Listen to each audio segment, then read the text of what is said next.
in that mirror. Now tell me who's the fairest. Is it you? Is it you? Is it me? Is it me? Say it's us, and I'll agree, baby. Jump in the Cadillac. Girl, it's just somebody. Nakatanggap ka ng 50,000 sa GCash mo. I-click ang link para tanggapin ito. Isa ka rin ba sa mga taong nakatanggap ng ganitong mensahe? Magandang araw po at narito ang project proposal ng ikatlong pangkat. O simulan na natin sa ano nga ba ang organisasyon namin. Kami ang Laban Consumer, laganap na aksyon at boses para sa aktibong nominee. Ano nga ba ang layunin ng aming organisasyon? Over naman sa us, ang layunin ng aming organisasyon ay mas maprotektahan at maipalaganap pa ang karapatan ng mga mamimili. Lalo na sa mga mamimili na natatakot o nahihirapan na maipahayag ang kanilang saloobin. Bilang isang organisasyon, gusto rin naming maipabuti ang kalagayan ng mga mamimili at itaguyod ng kanilang mga karapatan. Kaya sisikapin namin na maprotektahan at maipalaganap pa ang kanilang karapatan bilang isang mamimili. Ang Developers Committee ay grupo ng mga taong nagpo-program at gumagawa ng system. Kami ang nagdedesenyo at nag-aayos ng mga proseso para gumana ng maayos ang isang program o proyekto. Pinitiyak din namin na ligtas at tama ang lahat ng datos na nakokolekta upang maiwasan ang mga problema o panganib gaya ng pagkawala o pagkanakaw ng impormasyon. Bukod dito, kami rin ang nakikipag-ugnayan at nakikipagtulungan sa development company para mabantayan na maayos ang komunikasyon at kooperasyon sa paggawa ng system. Mahalaga ang gaming papel dahil hindi lang kami gumagawa ng program, kundi rin babantay sa seguridad, kalidad at kaayusan ng proyekto. Sa madaling salita, kami ang nagsisiguro na bawat system na ginagawa ay maayos, ligtas at kapakinabang sa mga gagamit nito. Sa aming organisasyon, ang komunikasyon ay importante para masiguro na walang mabubuo na kalituan at mapadali ang pag-organisa ng mga meetings sa organisasyon para maplano ang susunod na gagawin o akban nila. Bukod pa rito, ang tungkulin ng coordinator ay responsable sa pagsasaayos ng pamahalaan ng mga proyekto, kaganapan o operasyon sa pamamagitan ng pagpapadali sa komunikasyon, pag-aayos ng mga schedule at mga pagkukunan, pagtulong sa pagplano, pagsusubaybay sa pagunlad at paglutas ng mga issue. Budgeting Committee. Kami ang humahawak ng pera ng organisasyon, tinitiyak kung magkano ang igagastos at nagastos ng organisasyon. Pinag-iisipang mabuti ang bawat paggagastos nito para sa wastong pamamaraan. Kami, bilang isa sa Budgeting Committee ay may mahalagang papel sa organisasyon. Ako ang responsable na ang bawat gastos ay pinag-isipang mabuti at naaayon sa budget ng organisasyon na tinitiyak na tama at wasto ang gagamitan nito. Ang Maintenance and Feedback Committee ay grupo ng mga tao na karaniwang pinapangutiwaan ang pangangalaga at pagkukumpuni ng sistema base sa mga feedback mula sa mga users. Kami ay nag-a-identifika ng mga kailangang ayusin sa sistema sa tulong ng mga feedback sa mga gumagamit ng aming sistema. Kinikilala at tinutugunan namin ang pangangailangan sa pagkukumpuni. Kami rin ay tumutukoy sa mga lugar kailangan ng pagpapabuti at pagpapatupad ng mga pagbabago. Ano nga ba ang proyekto namin?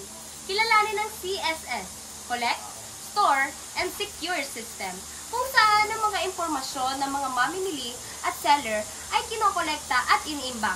Dito, hindi basta-basta nagagalaw ang impormasyon ng kahit na sino, dahilan ng pagbibigay ng seguridad mula sa sistemang ito.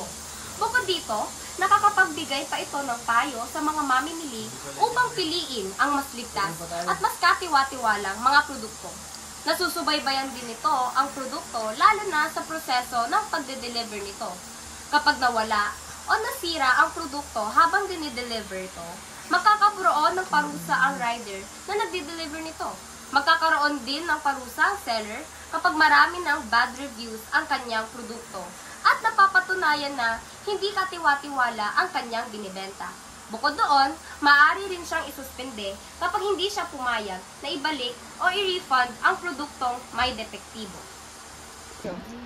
Sitwasyon ng mamimili sa ating bansa. Ang kasalukuyang sitwasyon ng mamimili sa Pilipinas ay nagpapakita ng ilang mahalagang pagbabago na maaaring maging sanhi nito upang maging hamon. Una, lumalaki ang problema ng scams, kung saan tinatayang 460 billion na ang naloko sa mga Pilipino noong nagdaang 12 buwan. Ang halagang ito ay katumbas ng 1.9% ng GDP ng bansa. Kaya kailangan ng matinding seguridad sa online systems o anumang makakatulong sa pagbabawas ng scam.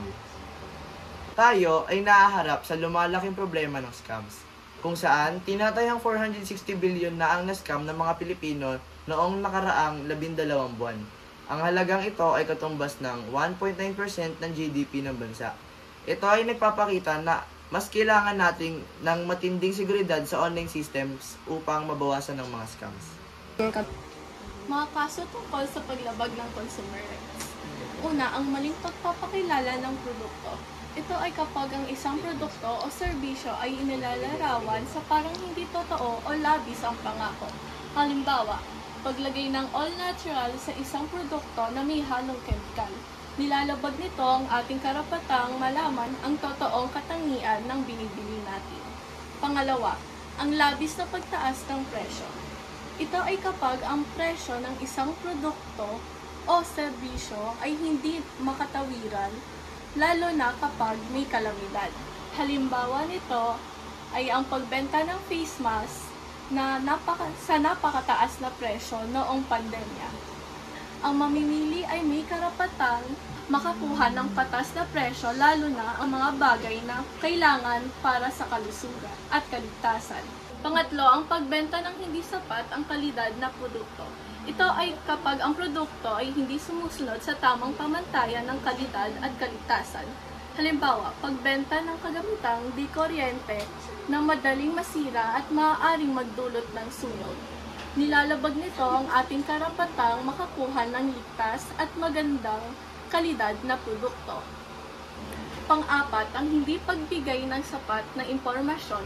Ito ay kapag hindi binibigay ng tindahan o gumawa ng produkto ang tamang label o impormasyon, halimbawa, hindi nilagay ang petsa ng pagkapanis o ang mga tunay na sangkap. Muli, nilalabag nito ang ating karapatan na malaman ang lahat ng kailangan para makapagdesisyon ng ligtas. Ang unang batas ay Financial Products and Services Consumer Protection Act. Ang batas na ito ay para protektahan tayo sa mga serbisyo ng pera.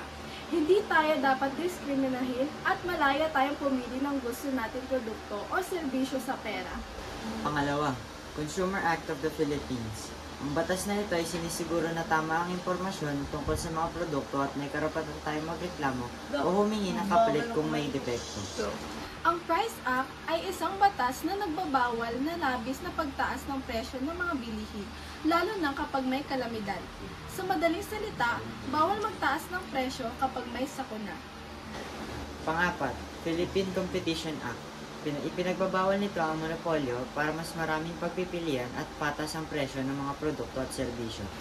Ang panglima ay ang Food Safety Act of 2013. Tinitiyak ng batas na ito na ang ating pagkain ay ligtas kainin at walang panganib sa kalusugan. Bawal din magkulang sa sukli ayon sa No Shortchanging Act of 2016. Pang-anim, Electronic Commerce Act. Proteksyon ito para sa mga bumibili online upang masiguro ang ligtas na transaksyon at tamang impormasyon mula sa mga nagbibenta. Organisasyon ng mga mamimili. Department of Trade and Industry. Ang DTI o Department of Trade and Industry ay isang organisasyon na nangunguna sa pagtataguyod ng patas na kalakalan sa Pilipinas.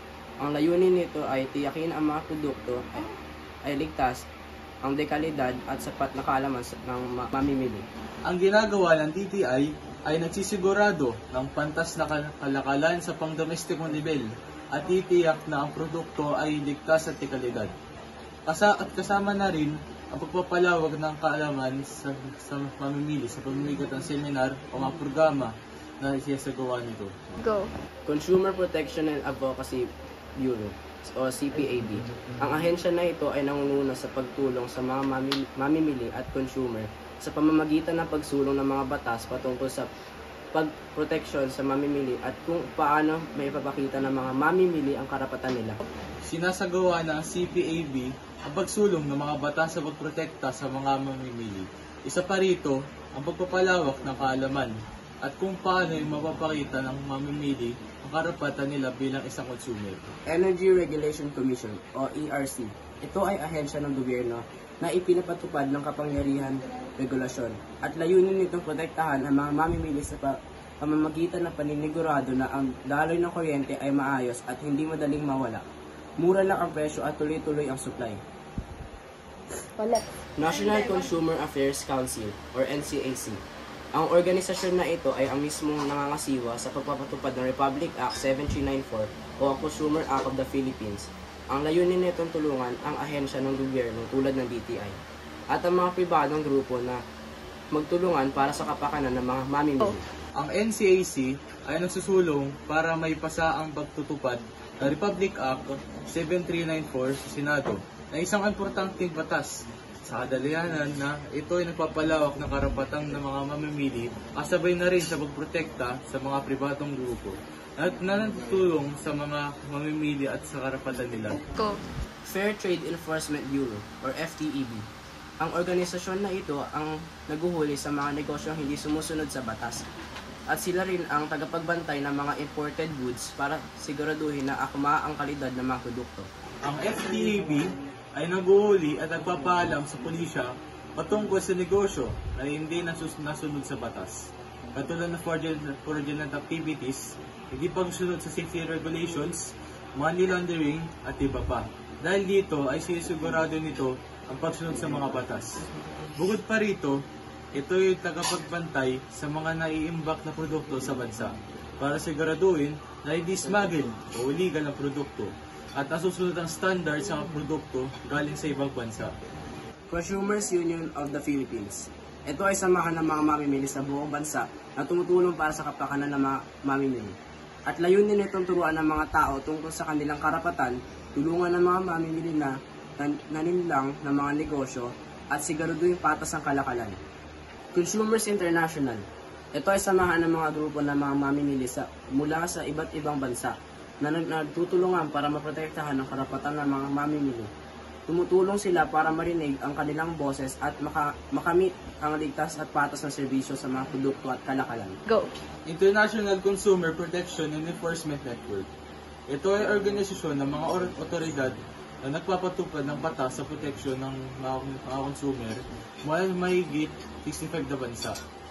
At ang bibigay ito ng lugar para mag-usap at nagtutulungan ang mga ahensya para maprotektahan ang karapatan ng mga mamimili. Organization for Economic Cooperation and Development ay isang international organisasyon na nagsisikap na bumuo ng mas mahusay na mga patakaran para sa mas magandang buhay. Paggamit ang karanasan, nakikitulong ito sa iba't ibang bansa para masolusyonan ang mga problema sa lipunan, ekonomika at kapaligiran. Ano nga ba ang layunin ng aming proyekto? Layunin ng aming proyekto, bigyan ng seguridad, protection at magbigay tulong rin sa mga mamimili, lalo na sa online. Narito ang aming layunin ng proyektong imumungkahi ng aming organisasyon. Una, layunin namin magbigay ng seguridad sa mga mamimili upang makaiwas sa scam. Lalo na sa panahon ngayon, naganap na ang online scam na nagdudulot ng malaking pinsala sa mga mamimili. Base sa mga datos, marami na rin ang nagiging biktima ng online scams.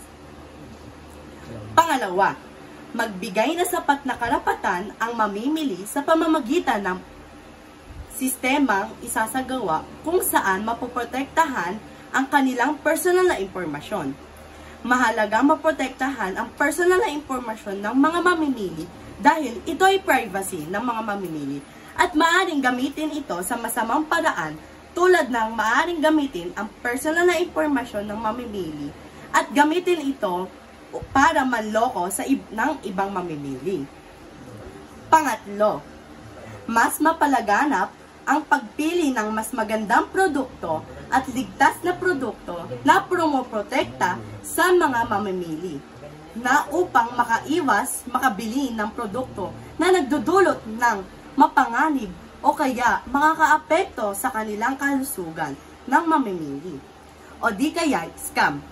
Mahalagang ipalaganap ito dahil hindi lahat ng mamamili ay may kamalayan sa online shopping at hindi maingat. Karagdagan rin na hindi lahat ng produkto na ibinebenta online ay ligtas at may kalidad. Marami ang peking produkto o kaya naman ay mapanganib sa kalusugan ng mamimili. Pang-apat, layunin din ng proyekto namin na gawing responsable ang mga nagtitinda. Dapat ang mga produktong ibinebenta nila ay ligtas at hindi nagdadala ng panganib sa mga namimili. Pang-lima, pag-iwas sa pagkawala ng produkto sa pamamagitan ng pag-track nito. Mahalaga ito sapagkat nabibigyang seguridad ang mamimili sa kalagayan ng kanilang biniling produkto. Tayo naman ay dadako sa pamamaraan ng implementasyon. Upang may sagawa ang sistema na ipinapatupad ng aming organisasyon, kinakailangan ng maayos na hakbang at masusing pagpaplano para rito. Narito ang mga ilang hakbang upang may sagawa ito. Una, paghahanap ng small development company. Narito, may isasagawa namin ng sistema at dito makikipagtulungan ang small development company at ang developers committee. Dito, magtutulungan sila para malaman kung maayos ba ang naisagawang sistema. Dalawa, magbabayad at makikipagkulab na ang mga small development company upang masimulan ng sistema na ipinapasagawa ng aming organisasyon. Dito, binibigyan din rin ang kolaborasyon. At dito rin, matututo ang mga developers committee kung paano maisasaayos pa ang sistema at paano pa ito mapapaganda. Pangatlo, matapos gawin ang sistema, magkakaroon na ng test and run stage. Dito, papasok na din ang maintenance and feedback team para ayusin ang mga problema at iproseso ang mga kailangan gawin. Pang-apat, kapag maayos na ang sistema, dito na papasok ang coordinators committee. Sila na ang magpaplano at lalapit sa mga maliliit na kumpanya kung saan pwede naming i-present at ipahayag ang aming sistema. Pang-lima, ipagagamit namin mismo sa kanila ang sistema. Dito, makahihingi ng feedback ang maintenance and feedback team patungkol sa kanilang naging karanasan sa sistema. Pang-anim, sunod naman namin itong ilalahad sa malalaking kumpanya upang mas mapalawak ito at mas maraming mamimili ang mabigyang access sa sistema ito. Pito, ilalahad din namin ang sistemang ito sa gobyerno upang gawing polisiya para sa mga negosyo, para mabawasan na rin ang mga scammers sa bansa.